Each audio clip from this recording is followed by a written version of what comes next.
Hi everyone, welcome back to my channel. ఈరోజు ఈ వీడియోలో ఎంతో టేస్టీగా ఉండే చోలే మసాలా ఏ విధంగా రెడీ చేసుకోవాలో చూపించబోతున్నానండి.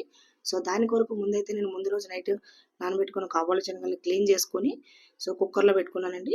సో దాంట్లో ఏంటంటే అది ములిగేంత వరకు వాటర్ వేసి కొద్దిగా సాల్టు, 2 దాల్చిన చెక్కలు, అదేవిధంగా ఒక 2 ఇలాచీలు, కొద్దిగా పసుపు వేసి విజిల్ పెట్టేశాను. ఇవి ఏంటి అంటే కొంచెం ఎక్కువ విజిల్స్ రావాలండి కాబోలి శనగలకి.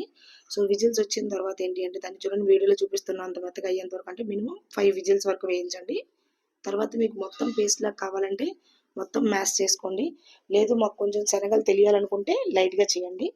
ఆ తర్వాత ఒక 2 టమాటాస్, అదేవిధంగా 2 ఆనియన్స్ని కట్ చేసుకొని గ్రైండ్ చేసుకోండి.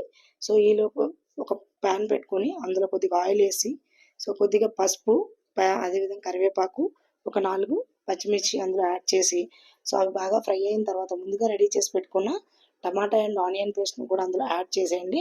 యాడ్ చేసి కొద్దిగా సాల్ట్ ఇందులో మిక్స్ చేసి మూత పెట్టుకొని అవి బాగా ఫ్రై అయ్యేంత వరకు కూడా మీడియం ఫ్లేమ్లో అయితే మీడియం ఫ్లేమ్, లో ఫ్లేమ్ అయితే లో ఫ్లేమ్లో బాగా ఫ్రై చేసుకోండి. ఫ్రై అయిన తర్వాత అందులో 2 టేబుల్ స్పూన్స్ వరకు కూడా నేను అదరక లసన్ పేస్ట్ని యాడ్ చేశానండి. ఆ తర్వాత కొద్దిగా ఒక చిన్న టీ గ్లాస్ వాటర్ అనేది దానికి అప్లై చేసి మూత పెట్టాను. ఒక 2-3 మినిట్స్ తర్వాత అవన్నీ 3 కూడా బాగా మగ్గిపోయాయి కదా. ఇప్పుడు ఇందులో నేను ముందుగా రెడీ చేసి పెట్టుకున్న కాబోలి శనగల్ని ఇందులో యాడ్ చేసేసాను. దాన్ని ఏదైతే మ్యాష్ చేసి పెట్టుకున్నానో అది బాగా మిక్స్ చేసిన తర్వాత కారం కూడా ఇక్కడ అడ్జస్ట్ చేసుకోండి. ఎందుకంటే మనం పచ్చిమిర్చి తక్కువ వేసాం కాబట్టి కారం వేసుకొని ఒకసారి బాగా మిక్స్ చేసుకొని ఒక గ్లాస్ వాటర్ అయితే యాడ్ చేసుకోండి. అది మీకు బాగా లూజ్గా కావాలనుకుంటే ఎక్కువ వాటర్ యాడ్ చేయండి. లేదు రోటీకి చపాతీలకి అయితే తక్కువ వాటర్ యాడ్ చేసుకోండి. పూరికి కూడా ఇది చాలా బాగుంటుందండి. వాటర్ యాడ్ చేసిన తర్వాత ఒక 3-5 మినిట్స్ వరకు కూడా హై ఫ్లేమ్లో బాగా ఉడకనియండి. బాగా ఉడికిన తర్వాత ఇందులో లాస్ట్గా కసూరి మేతి యాడ్ చేయండి. ఇన్ కేస్ ఉంటే అది బాగా మంచి ఫ్లేవర్ ఇస్తుంది. ఇన్ కేస్ అవైలబుల్గా లేకపోతే కొత్తిమీర అయినా యాడ్ చేసుకోండి. మీకు ఒకవేళ స్పైసీనెస్ ఎక్కువగా కావాలంటే కొంచెం గరం మసాలా కూడా యాడ్ చేసుకోండి.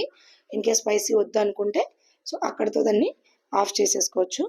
ఓకే, మాకైతే స్పైసీగా కావాలి, కొంచెం గరం మసాలా కూడా యాడ్ చేసి నేను మూత పెట్టుకొని స్టవ్ ఆఫ్ చేసేసానండి.